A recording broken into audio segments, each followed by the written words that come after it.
Welcome back, guys, to another video on zombie defense. And so pretty much we're going to be talking about the two bosses, one being the Robo Santa Boss and the other one being the one that is at town. So pretty much there is a Robo Santa Boss, and for you guys that don't know, pretty much it could actually launch you out of this world if you run up to it. But let's go ahead and just tell you where you guys can find it if you guys want to go ahead and use it. But pretty much if you have ×2 speed on, from my understanding, it could launch you away. As you just see me launch into the abyss. Okay, perfect. We're back. Alright, so pretty much the way you want to spawn him in is you're going to go to boost right here on the side. And you're just going to go ahead and click on spawn Santa. I'm going to take off my ×2 just because I want to go ahead and kind of like just show you guys what he looks like. Let's go ahead and wait until wave 84. And then we should be, there you go. So let's go ahead and spawn him in. So the boss is going to spawn in.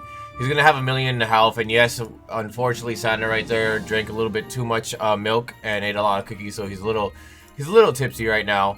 But pretty much he has 1,000,000 health, and his other stats as well, just letting you guys know right off the bat, is you get 2k gold every time you beat him. You get 3k XP, as well as it doing 100 damage to anything like to turrets if he touches them, to blocks. And then you also get this present.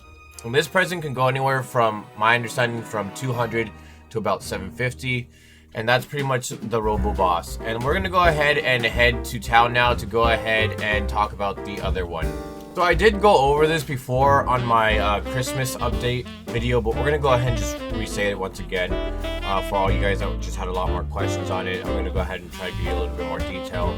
And so on the sides right here, when you're here, you have a side right here and one right here. So pretty much every time you beat the boss, these will increase. Once you hit 5, you'll get 1 blaze cannon. And once you get all the way to 50, you'll get 1 killer turret. It does take a minute for you to pretty much go inside.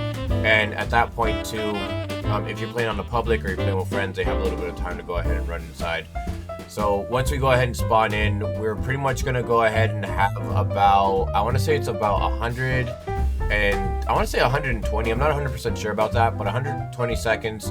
And then pretty much you have to just go ahead and build up your base and just try to withstand 10 waves, which is pretty self-explanatory. It's nothing too complicated. But yeah, we're going to go ahead and just head in about right now. Dun dun dun dun. Goodbye, wave 90. And here we go. Perfect. So once you're in here, you're gonna get spawned into a little like Christmas village, which is pretty unique, and this is gonna be it right here.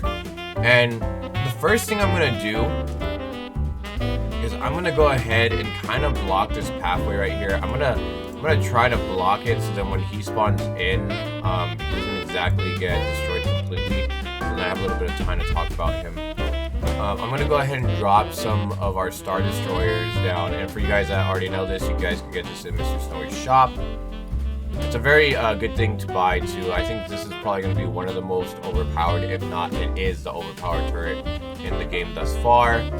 And there are also some other stuff you can buy as well in the shop, such as your Christmas chest, as well as like I think the ruby chest is what you can buy in there.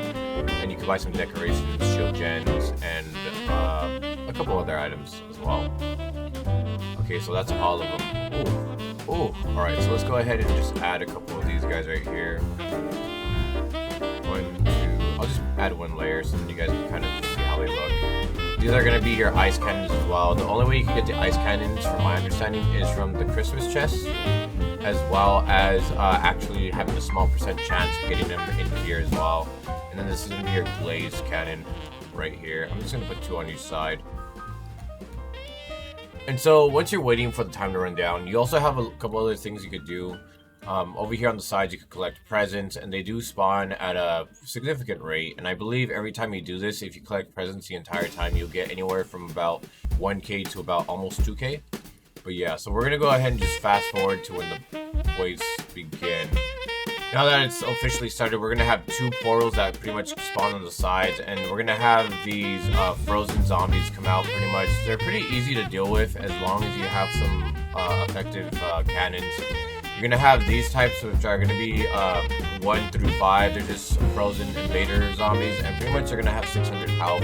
Later on, you're going to have some fast ones, which are going to have a little bit more health, and you're going to have some strong ones. And I believe the strong ones if I remember correctly, is going to range to, I believe it's like 5k health, or it's a little bit less than that. But pretty much it's going to be a simple feat as long as you have some good turrets. And if you guys need some recommendations on turrets, I would just say go ahead and try to get anything like Tesla turrets, get killers. You could use any of these Christmas turrets as well. They're pretty easy to get to as long as you collect presents, you know. And then other things I would just recommend too is if you want, go ahead and put some shield gens back there. I don't really need them, but if you're like a lower level, I would recommend potentially like putting some shield gens down just to give you a little bit more security as well. So yeah, the strong ones, I was a little bit off. I was off by like maybe, what is that? I said 5k, right? So that is about 1/4, pretty much 20. I was 75% off. They're gonna have a total of 20k, so just keep that in mind as well. So our Frozen Invader Boss is actually already here. I know you guys can barely see him, but we're gonna go ahead and see him from the side. His total XP, if I remember correctly, is gonna be 70k XP, and it's gonna take him a little bit of time to go ahead and break this down because he only does 25% damage. If you guys were asking what kind of weapons deal damage to him, pretty much from my understanding, any weapon right here does pretty significant amount of damage, so you could use anything, unlike some of the previous bosses. I know some people were like, oh, it's going to be the same like the bunker where you can't use the flamethrower, you can't use any explosive type weapons, but pretty much you can use anything you guys want for that as well. And this is pretty much what you get, just regular rewards. I know it says 125, so it's going to be like 300. Well, you guys already saw the stats earlier. So we're going to go ahead and click play again just one more time. And as we click play again, I just want to go ahead and just show you guys his stats once again, in case you guys just want to see him again. These are going to be our stats. Let me see if I can make this a little bit bigger for you guys. There we go. So for the Frozen Invader Boss, that's pretty much the stats like I did explain earlier, and the Robo Santa. I hope this video helped you guys out a lot. I know I had a lot of questions. I tried to cover everything I could. I'm not exactly sure if I missed anything, and if I did, just go ahead and leave it in the comments. But thank you guys so much for watching once again. I really do appreciate it, and I'll see you guys on the next one. Until then, take care, guys.